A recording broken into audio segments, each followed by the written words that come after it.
नमस्कार, मैं बालकृष्ण मुले एक बार फिर हाजिर हूँ शहर के गलियारों में चल रही ताजा तरीन चर्चाओं के साथ। आइए सबसे पहले बात करते हैं सीएम हाउस में मनने वाले उत्सव की। पिछले 2-3 सालों से सीएम हाउस भी सामाजिक कार्यक्रमों का एक नया केंद्र बन चुका है। मुख्यमंत्री शिवराज अलग अलग धर्मों के प्रमुख त्योहारों को अपने निवास पर मनाकर उनके मानने वालों से रूबरू होते हैं। अब इसी कड़ी में सिंधी समाज को ये मौका मिला है और इसे भुनाने के लिए सिंधी समाज के प्रदेश भर के लोग खासी मेहनत कर रहे हैं। 14 अप्रैल को मुख्यमंत्री निवास पर झूलेलाल के जयकारे गूंजेंगे, सिंधी व्यंजनों की खुशबू महकेगी और बहराना साहिब की ज्योति के साथ साथ शेज का भी आयोजन होगा। जी हां, इस बार मुख्यमंत्री शिवराज सिंह चौहान ने सिंधी समाज को अपने निवास पर चेटीचंड उत्सव मनाने का न्योता दिया है। हालांकि ये बात अलग है कि ये मौका कोई पहला नहीं है। इसके बावजूद इस बार के झूलेलाल उत्सव को लेकर पूरे प्रदेश के गलियारों में चर्चा हो रही है। इसके पीछे के कई कारण गिनाए जा रहे हैं। कहा जा रहा है कि विधानसभा अध्यक्ष ईश्वरदास रोहाणी हैं, तो पार्टी के वरिष्ठ नेता और शिवराज के प्रणेता सूत्र लाल कृष्ण आडवाणी है। तो इस उत्सव को लेकर सबसे ज्यादा उत्साह में आयोजन के सूत्रधार शंकर लालवानी है। इस आयोजन की चर्चा हमारे ही नहीं, प्रदेश भर के उन गलियारों में सबसे ज्यादा हो रही है जहां जहां सिंधी समाज रहता है। सभी जगह के सिंधी समाज के वरिष्ठ जन मुख्यमंत्री निवास पहुंचने की तैयारी में है। मुख्यमंत्री निवास पर होने वाले आयोजन में अब केवल एक दिन का वक्त है। ऐसे में सबसे ज्यादा व्यस्त लालवानी बताए जा रहे हैं। कहा जा रहा है कि लालवानी के कांधे पर पूरे आयोजन की कमान है, उन्हें ही सारी जिम्मेदारियां मिली हैं। सिंधी समाज की कई पंचायतें जत्थों के रूप में मुख्यमंत्री आवास पहुंचेंगी। भगवान झूलेलाल यूं तो सबका बेड़ा पार लगाते हैं, तो अब इस आयोजन के बाद ये देखना लाजमी होगा कि सिंधी समाज के वो नेता जो बीजेपी से जुड़े हैं और आयोजन भी करा रहे हैं, उन नेताओं का बेड़ा पार होता है या नहीं। अंग्रेजी नए साल के बाद हिंदू नववर्ष भी मन गया, लेकिन बीजेपी के दर्जन भर जिला अध्यक्षों का मामला अभी भी अटका ही हुआ है। ऐसे में पार्टी के भीतर नाउम्मीदी का माहौल पनप रहा है। जहां जहां अध्यक्षों की घोषणा होना बाकी है, मौजूदा कार्यकारी अध्यक्ष केवल भगवान गणेश बन बैठे हैं। कहीं कोई कामकाज ही नहीं हो रहा है। नाउम्मीदी ने अन्य पदाधिकारियों को तो पहले से घर ही बैठा दिया है। पार्टी दफ्तर के गलियारों में ये बातें उठ रही है, अब कुछ भी नहीं होगा, लेकिन फिर वही कुछ नेता ये कहते सुने जाते हैं कि होगा, थोड़ा इंतजार करो। प्रदेश बीजेपी अध्यक्ष पद से हटाए गए प्रभात झा अब राष्ट्रीय राजनीति में पार्टी के उपाध्यक्ष बतौर पहचाने जाने लगे हैं।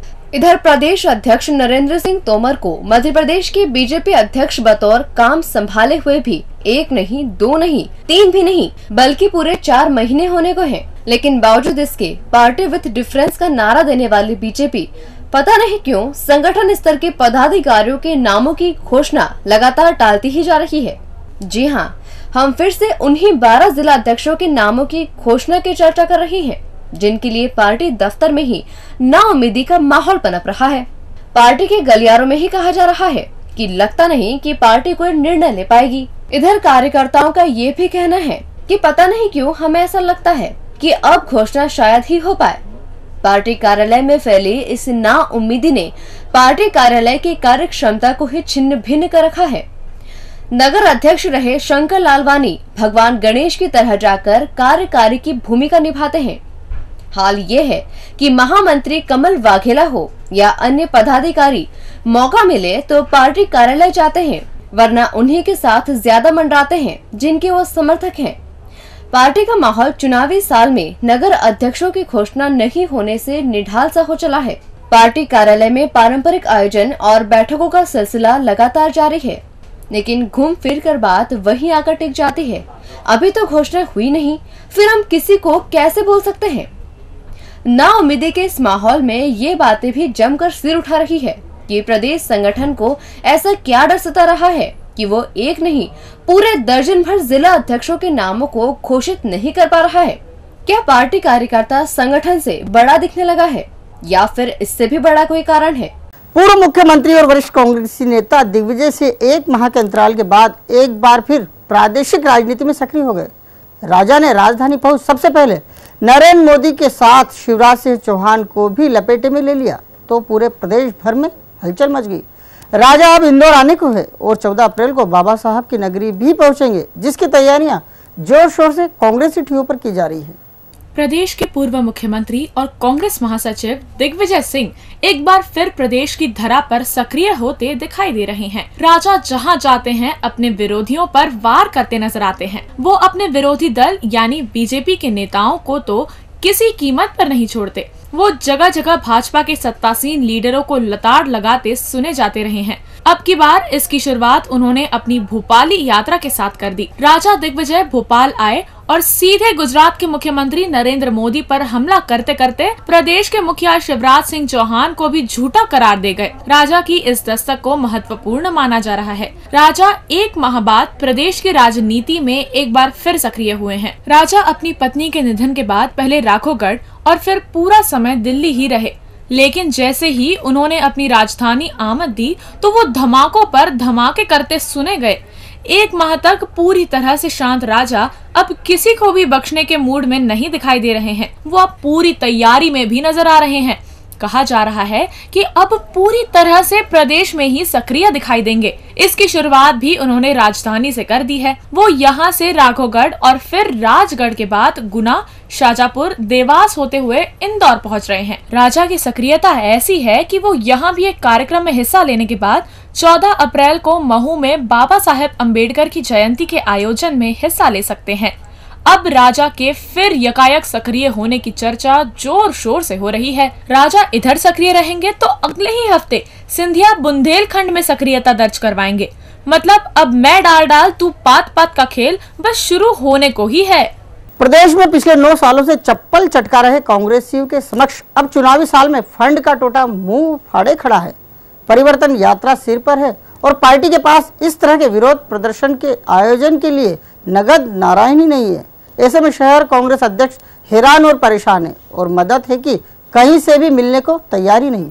कभी एक दशक तक पूरे प्रदेश में राज करने वाली कांग्रेस का स्थानीय संगठन इन दिनों फंड नहीं होने से बेहद तंगी के दौर से गुजर रहा है। इस पार्टी के टिकट पर कई नेता, पार्षद और विधायक बन गए, लेकिन संगठन को चलाने के लिए लगने वाले नगद नारायण की व्यवस्था की जिम्मेदारी कोई लेना नहीं चाहता। इधर संगठन है कि सालों से केवल इसीलिए परेशान है कि कोई तो बताए शहर कांग्रेस यदि चले तो चले कैसे।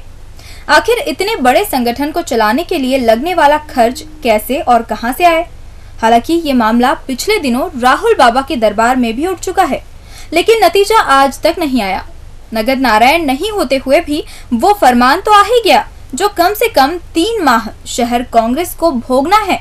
शहर कांग्रेस का अपना कोई फंड नहीं है और 14 अप्रैल से परिवर्तन यात्रा निकाली जाना है।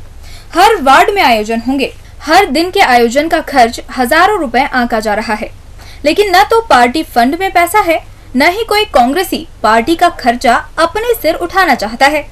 ऐसे में शहर कांग्रेस चिंता में है। प्रदेश कांग्रेस भी इस विषय में पहले से मौन धारण किए हुए है। वैसे शहर कांग्रेस अध्यक्ष अपने बूते कुछ उठापटक कर आयोजन को अपनी गुडविल के चलते करने की कोशिश तो कर रहे हैं, लेकिन उनकी सबसे बड़ी पीड़ा ही नगद नारायण है, जिसके आगे सब कुछ गौण है। ऐसे में वो पुराने किस्से भी बाहर आ रहे हैं जो नगद नारायण से जुड़े हैं। हालांकि कांग्रेस कार्यालय यानी गांधी भवन से ही खबरें आ रही है कि पुराने अध्यक्षों के जमाने का सब कुछ चुकता कर दिया गया है और अब जैसे तैसे कांग्रेस का रथ सड़क पर आने को है। लेकिन बस अब आप ये मत पूछना कि कैसे, वो हम आपको नहीं बता पाएंगे। और अंत में बात करते हैं एनआईए की। राष्ट्रीय जांच एजेंसी यानी एनआईए मालेगांव और समझौता एक्सप्रेस में हुए ब्लास्ट को लेकर लंबे समय से शहर के साथ साथ गांव के गलियारों की खाक शांति दिखाई दे रही है। एनआईए कभी अपनी जांच की रफ्तार धीमी कर लेती है तो कभी एकाएक ही बढ़ा देती है। अब एक बार फिर हिंदू नववर्ष के आगाज के साथ ही एनआईए की टीम ने देपालपुर के साथ साथ शहर में भी सक्रियता बढ़ा दी है। कहा जा रहा है कि टीम लगातार ऐसे प्रमाण जुटा रही है जिससे पकड़े गए लोग कटघरे में पुख्ता तौर पर आ सके। टीम के इस रवैये के कारण जहां जहां टीम जा रही है वहां के माहौल में अचानक ही बदलाव आ रहा है। आम लोग एक दूसरे से किसी तरह की कोई चर्चा नहीं कर रहे। साथ ही गांव में जिन जिन के बारे में टीम के सदस्य पूछताछ कर रहे हैं उन्हें लेकर ज्यादातर खामोशी है और यही वजह है कि इलाके में अजीब सी बेचैनी देखी जा रही है। जब जब बड़े मामलों की जांच का जिम्मा लिए जांच एजेंसियों के अधिकारी यहाँ वहाँ डेरा डालते हैं, पूरे इलाके में आम लोगों में खौफ कायम हो जाता है। लंबे समय से एनआईए की टीम मालेगांव के साथ साथ समझौता एक्सप्रेस में हुए बम धमाकों की जांच संपूर्ण मालवा रीजन से जुड़े ग्रामीण क्षेत्र में कर रही है। इंदौर के आसपास से ही ऐसे सबूतों को तलाशा जा रहा है जिससे पकड़े गए लोगों के खिलाफ पुख्ता मामला बनाया जा सके। टीम को इसके लिए लंबी मशक्कत करनी पड़ रही है। टीम कभी जांच की दिशा जल्दी तय करती दिखाई देती है तो कभी कभी एनआईए एकदम ही खामोश हो जाती है। अब नए वर्ष के साथ ही एनआईए ने एक बार फिर सक्रियता दिखाना शुरू कर दिया है। जांच टीम के सदस्यों ने हिंदू नववर्ष की शुरुआत के साथ ही जांच की गति बढ़ाते हुए देपालपुर के गलियारों में जमकर पूछताछ की और ढेर सारी जानकारियां जुटा ली। टीम के 2 घंटे से अधिक समय तक देपालपुर में रहने से यहाँ के गलियारों का माहौल खौफजदा हो गया। टीम पहले से देपालपुर से ही 3 लोगों की गिरफ्तारियां कर चुकी है। कहा जा रहा है कि टीम को कुछ संदिग्धों की अभी भी तलाश है। इसी तरह टीम के अफसरों को शहर से भी एक कबाड़ी चाहिए जिससे वो ढेर सारी जानकारी ले सकती है। टीम ने उस शख्स को तलाशने के लिए मुहिम छेड़ रखी है, लेकिन अभी तक उसकी कोई भी सूचना नहीं मिली है। नए साल में एक बार फिर टीम की सक्रियता ने उन लोगों को परेशानी में डाल रखा है जो देपालपुर या उन क्षेत्रों में रहते हैं जहां से इन दोनों बम धमाकों के तार पहले से जुड़ते आए हैं। ऐसे में यहाँ के सीधे साधे लोगों को यही समझ नहीं आ रहा कि अब वो इस आफत का सामना कैसे करें और टीम की पूछताछ से बचें तो बचे कैसे। डीजी न्यूज के खास कार्यक्रम गलियारों से को आप यूट्यूब पर भी देख सकते हैं। गलियारों से के आज के अंक में फिलहाल इतना ही। ताजा खबरों के लिए आप देखते रहिए डीजी न्यूज।